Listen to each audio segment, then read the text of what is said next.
Life as a medieval archer was ruthless, physically, mentally, and in every way that counted.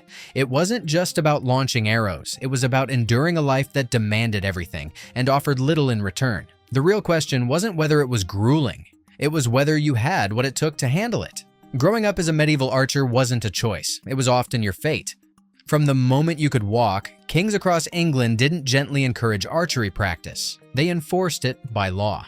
When medieval rulers laid down archery laws, they weren't making polite suggestions. They were commanding every able-bodied male between 7 and 60 to practice with the longbow every Sunday after church.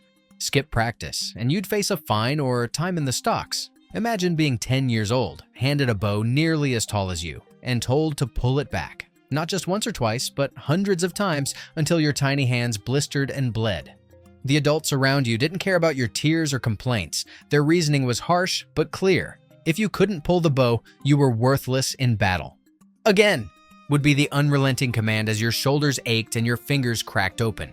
Your first bow might be smaller, but by 12 or 13, you'd be expected to wield the real thing. And that real thing demanded the kind of strength that would impress even the toughest modern athlete.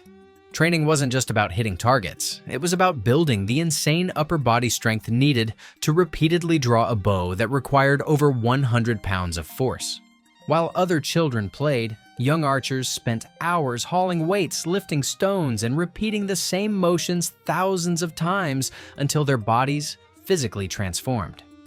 The brutal effects of this relentless training can still be seen today in skeletal remains showing strange bone deformities, oversized left arms, twisted spines, and bone spurs on fingers from years of constant strain. Studies of medieval graves have uncovered archer remains with left arm bones 50% thicker than their right. Their bodies literally reshaped themselves around their craft. By 16, successful trainees could fire up to 12 arrows per minute with pinpoint accuracy at 200 yards. Their fingers were permanently scarred with grooves and calluses so thick that a needle wouldn't even break the skin. Probably for the best, considering medieval medicine mostly involved rub some dirt on it and get back to practice. The worst part?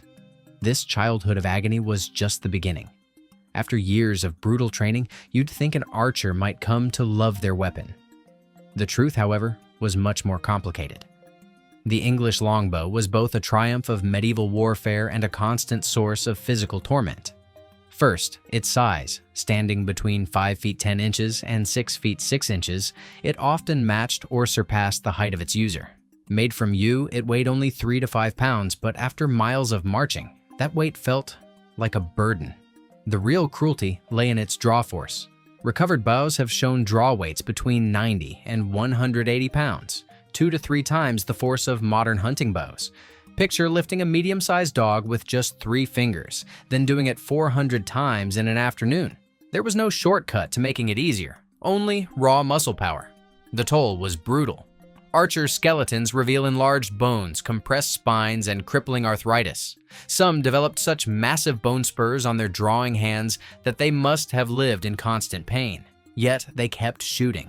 Maintenance was another relentless battle. Hemp or flax bowstrings required constant waxing and had to be kept dry. Spare strings were carried wrapped around the head beneath helmets, medieval multitasking at its finest. The bow itself, if stored wrong, would warp and become useless. Even well-maintained bows had short lifespans, sometimes snapping after hours of intense battle. Arrows had to be perfectly matched to the bow. Too light, and they lost power. Too heavy, and they wouldn't fly straight. A skilled archer could fire 10 to 12 arrows per minute, instinctively adjusting for distance and wind. Archery wasn't just a skill, it was a way of life. Daily practice was mandatory, and entire companies could be fined for skipping a single day. Some archers referred to their bows as their wives, both loved and resented in equal measure. One archer, caught drinking excessively, defended himself by saying his bow demanded everything from him. So at night, the ale was his only reprieve. As taxing as that relationship was, the bow was just the start of an archer's burden. Packing light wasn't an option for medieval archers. When war came, they carried enough gear to make a modern soldier weep. Their burden wasn't just the emotional weight of battle. It was the sheer physical weight of survival tools strapped to their backs, hanging from their belts and slung across their shoulders. The longbow alone was a challenge. At 6 feet tall and up to 5 pounds, it was a heavy load to carry. But without arrows, it was just a clumsy walking stick. And arrows? They weren't exactly travel-sized. A standard war archer carried between 60 and 100 arrows, 7 to 12 pounds of sharp, pointy inconvenience. These arrows weren't neatly packed in stylish back quivers like in the movies. Most archers slung them at their hips, shoved them in their boots, or just stabbed them into the ground, and hoped no one tripped over them. Running out of ammo mid-battle was a death sentence, so archers carried the materials to make more. Extra arrowheads, feathers, and wooden shafts. The savvy ones even packed emergency fletching kits because nothing adds stress to the chaos of battle like crafting makeshift arrows under fire. The bowstring was another headache. Rain made hemp strings stretch, so archers carried at least 3 backups wrapped in waxed cloth. Some tucked spares into pouches, others into their helmets, and a few, well, some reportedly stored them in less mentionable places. When your life depends on dry strings, dignity is a luxury you can't afford. Armor? Archers got the raw deal. Most wore quilted jackets weighing 10 to 15 pounds, basically like fighting inside a mattress. The fortunate ones had chainmail, adding another 20 pounds. Helmets weighed 3 to 5 pounds, and a buckler added another 3. Then came weapons. A dagger, hammer, or axe, because stabbing was plan A, but smashing was plan B. Food, water, cloaks, fire starters, and spare boots just piled on more weight. In total, archers carried between 60 to 80 pounds of misery. No wonder they joked they were half mule, half man, and that an archer without back pain was either dead or lying. When you've hauled half your body weight across medieval terrain, shooting the bow feels like the easy part. But even the strongest backs had to keep moving forward. Medieval warfare wasn't about showing up for a scheduled battle. It was about surviving the grueling journey to get there. A brutal ordeal that claimed lives before a single arrow was ever fired. The day began before sunrise. No coffee, no energy drinks, just cold water and stale bread, if you were lucky. Fires were often banned in hostile territory, meaning breakfast was as cold as your mood. Then came the march, 20 miles a day, sometimes 30, with 80 pounds of gear on your back. That's like running a marathon every day in flimsy boots and unpredictable weather. Roads were more like mud mixed with extra misery. Paved highways were a rarity, so armies trudged through dirt paths, open fields, and trails that seemed designed to break ankles. Maps were primitive at best, so guides, sometimes unreliable, had to show the way. A French chronicler once described English archers as moving like a plague of locusts, their feet so hardened that rocks seemed to yield. That wasn't poetry. It was a bitter complaint from those watching their land get trampled. The footwear situation was grim. Archers typically had 1 pair of leather boots with thin soles, no padding, and definitely not waterproof. When they wore out, replacements came from whatever was on hand, including cloth wrappings or even scavenged leather from the battlefield. Some even toughened their feet in advance by walking barefoot on gravel or rubbing them with salt and vinegar. The weather turned everything into a nightmare. Summer brought heat stroke. Winter brought frostbite, and rain meant misery for all.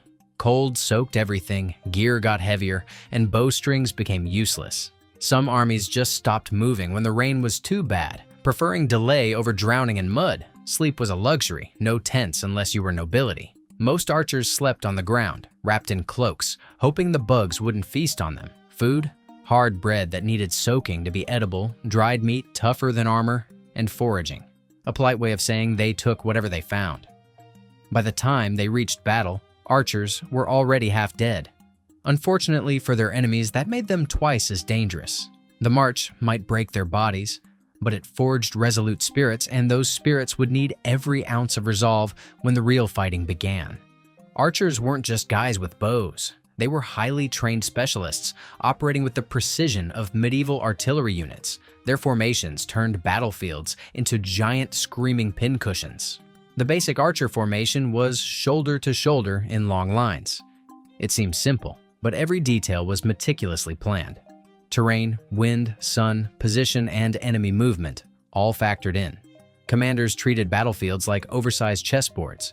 A slight rise in the ground meant better range. A forest behind them stopped cavalry from flanking, and the sun in the enemy's eyes was an added bonus.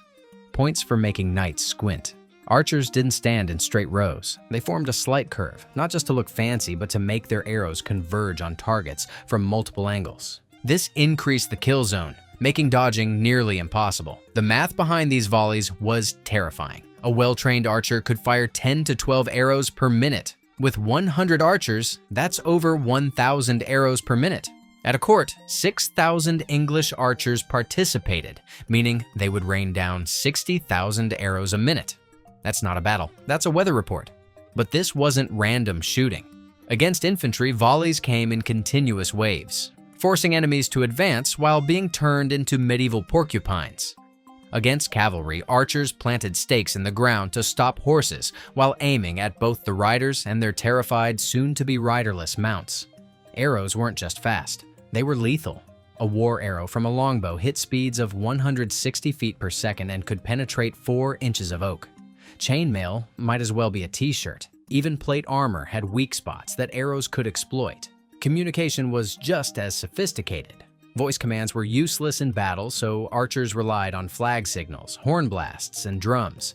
Think medieval drumline, more like a medieval death beat. Wind, rain, and terrain were all factored in like a brutal physics experiment. Crosswinds adjusted formation, rain adjusted aim, and narrow battlefields made the enemy stack up like a human sandwich. The result?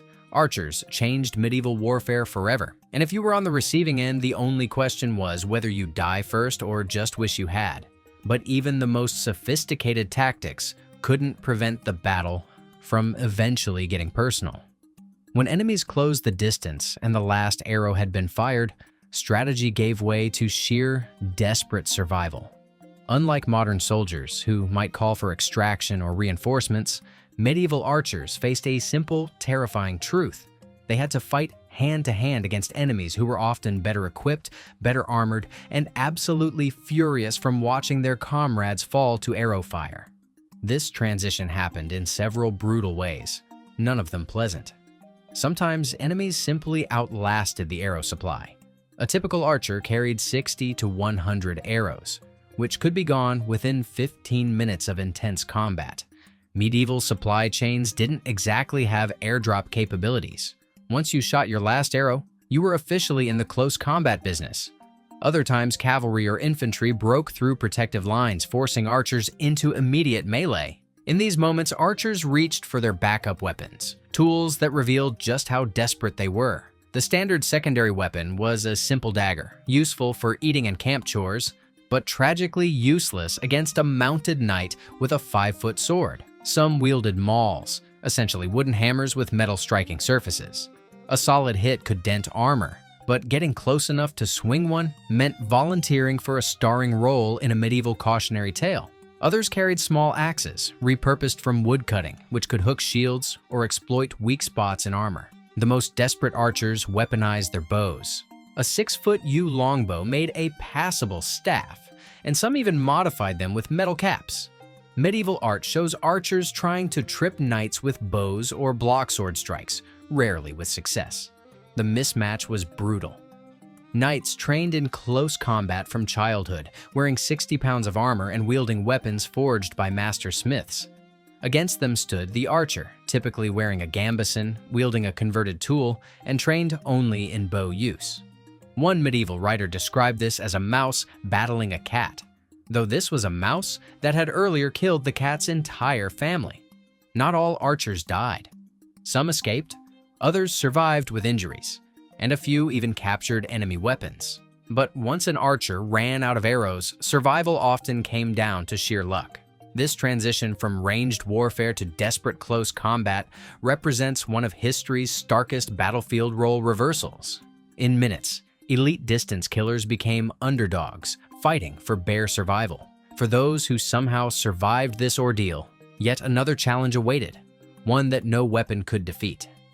Medieval battlefield medicine combined genuine knowledge with treatments so bizarre and dangerous, they often finished what enemy weapons started. For archers who survived combat, the real fight was just beginning. Arrow wounds were ironically common among archers themselves. Friendly fire incidents were frequent in the chaos of battle. These punctures caused extensive internal damage, and medieval surgeons called arrows that passed clean through fortunate wounds. since they could at least be cleaned from both sides. Extraction was a nightmare. Specialized tools like the crow's beak gripped embedded arrowheads, but success rates hovered around 50%. The other 50% got an early retirement plan, just not the kind they wanted. Melee wounds presented different problems. Clean sword cuts sometimes healed, but ragged slashes and crushed limbs often led to gangrene. Amputation was the only option, but survival rates were grim. The first treatment for most wounds was wine, not for drinking, but for pouring directly into injuries. It turns out medieval doctors and modern bartenders agreed on at least one thing: alcohol fixes everything. Wound closure was a horror show. Surgeons stitched wounds with boar bristles and horsehair, often without sterilization. Cauterization with hot iron stopped bleeding, but created infected burn tissue. Recovery locations were worse. Field hospitals packed wounded soldiers onto straw mats, blood and pus pooling together. Cross-contamination wasn't just a risk, it was practically encouraged. Medieval infection theory was questionable at best. Surgeons blamed festering wounds on bad air and corrupt blood, treating them with honey, helpful, and animal dung. Not so much. Pain management was mostly alcohol or opium if available. Otherwise, patients got a leather strap to bite and a doctor with selective hearing. Many archers never returned to battle. Hand and arm injuries made drawing a war bow impossible, leaving them disabled with few economic options. Some veterans self-mutilated to avoid recall, severing fingers to make themselves unfit for duty. When cutting off a finger sounds like the best career move, you know the job has some issues. Having survived training, marching, battle, and wounds, an archer might think the worst was behind them. Medieval archers didn't exactly enjoy lucrative compensation packages for their dangerous services. The financial reality of this profession was as brutal as the physical demands, creating a life of constant economic insecurity for those who survived long enough to worry about money. A skilled longbowman during the 100 Years' War earned about 6 pence per day while on active campaign, roughly double what an average laborer might make. This might sound reasonable until you consider the actual purchasing power. 6 pence would buy about 2 gallons of ale or one modest meal at a tavern.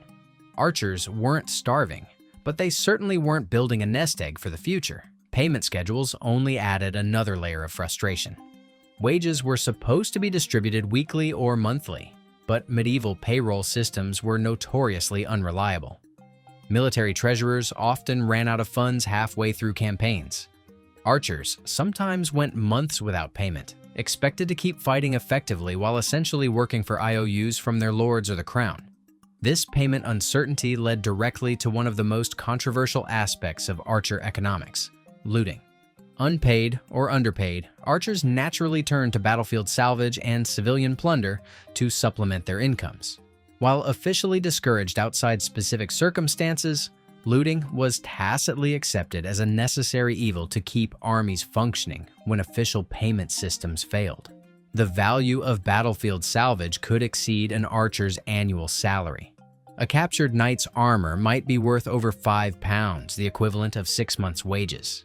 Even more modest finds like serviceable boots, weapons, or horses represented significant windfalls. Medieval military records described fierce competition among archers to strip valuable items from the battlefield before their comrades could claim them. Between campaigns, the financial situation became even bleaker. Professional archers were expected to maintain their skills and equipment while receiving no pay during non-campaign periods. Many took up seasonal agricultural work or practiced trades like carpentry or blacksmithing during these gaps. Others joined tournament circuits, performing archery exhibitions for meager prizes and audience donations. Injury compensation was virtually non-existent. An archer who lost their draw hand might receive a one-time payment of a few shillings, hardly enough to support them through a lifetime of disability. Some lords provided small land grants to their most loyal or effective archers, but these were rare exceptions, not standard practice. Medical expenses were borne entirely by the archer, often draining any savings accumulated during active service. Retirement planning consisted mainly of "don't get old." Almost no mention of pension systems for common soldiers like archers existed. The expected retirement path was to save enough to buy a small plot of land or set up a modest business. Given the pay scales involved, this remained an unattainable dream for most. The financial reality becomes clear in medieval tax and census records, which reveal that former military archers typically fell into the lowest economic brackets in their communities. Many ended up as day laborers, taking whatever work their aging and damaged bodies could manage. Some leveraged their skills by becoming archery instructors for the next generation, but these positions were few and poorly compensated. The final financial insult often came after death. Many veteran archers ended up in paupers' graves, having exhausted whatever resources they had left during their final illnesses. The same hands that had defended kingdoms couldn't afford proper burials for themselves. Beyond the financial struggles, archers faced another challenge that cut just as deep. Medieval society operated on a rigid hierarchy where birth largely determined worth. Within this system, archers occupied a peculiar middle ground, too valuable to ignore, too common to truly respect. Their social position fluctuated with political winds and military needs, creating a class of men who never quite belonged anywhere. During peacetime, archers melted back into the lower classes from which they came. Former military bowmen became cobblers, innkeepers, and gravediggers. One day, they were raining death on the enemy, and the next, they were serving ale to a guy who had never left his village. Their military service carried little social currency in civilian life, no special recognition, no guaranteed wealth. The aristocracy viewed archers with a mix of disdain and grudging appreciation. Medieval literature, written by and for nobles, often depicted them as crude and unrefined. Yet, these same texts acknowledged their battlefield effectiveness. One French nobleman famously complained that archery was an unfair art, allowing the lowborn to kill their betters from a distance, perhaps the highest backhanded compliment ever paid to the profession. Common folk had their own contradictory views. Returning archers often faced suspicion. These were men who had witnessed atrocities, participated in looting, and survived brutal battles. Some communities even enacted ordinances against trouble from returned bowmen, suggesting their battlefield behaviors didn't always fade once they were home. The church added another layer of complexity.